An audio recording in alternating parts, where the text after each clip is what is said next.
Please take a moment and really look at this. This is the last text I ever received from my mother. Not a goodbye, not a warning, just love. Great morning. Have a blessed and powerful day. Love you large. That was my mother.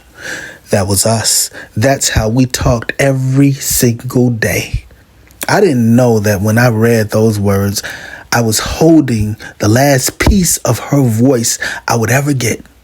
I didn't know love could turn into something you reread just to feel close again. I used to send her pictures of me rehearsing, my script open, a glass of wine next to me. I always wanted her to see me working, growing, becoming. I kept her close to my life because she was my life. She pushed me when I was tired. She believed in me when I doubted myself. She never let me quit. She was proud of me. She told me that. She was present, she was alive, and then she was gone. Now, after my mother passed, I went to the man who had been in my life since I was 5 years old. I didn't go angry. I didn't go reckless. I went broken, searching for truth, carrying grief so heavy I could barely stand. I told him how my mother was treated on her last days. I told him it wasn't right. I told him it hurt. I told him I needed accountability, not for revenge, but for peace. And what I got back wasn't comfort. It wasn't ownership. It wasn't remorse. It was deflection.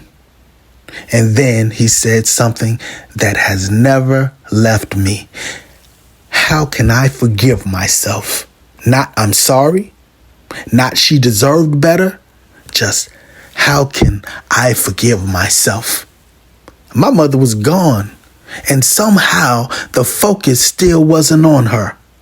So ask yourself honestly, how would you feel if the person you trusted, the person you grew up with, the father figure who's been in your life since you were 5, the person you turned to after your mother died, responded like that? And then imagine people telling you, don't share this. This isn't how you do it. You're doing too much.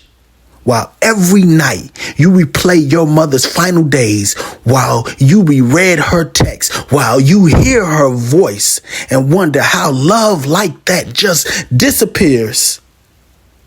Is there a right way to grieve? Is there a rule book for heartbreak? Because what hurts almost as much as losing her is being told to stay quiet while people speak behind your back and shape a story in rooms you're not in. But I'm supposed to swallow the pain. Hell no.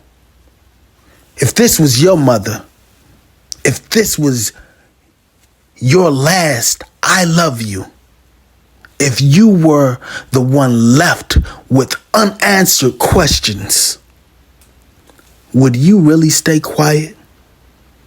See, moving forward doesn't mean forgetting.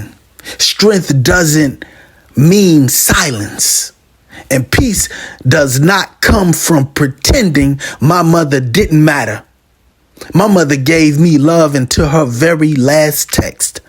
She spoke life into me. So when I speak now, I speak with her love in my chest and her voice guiding me. This is not bitterness. This is remembrance. This is not revenge. This is truth. This is my mother. This is my pain. This is my truth. And I'm only telling it because she can't.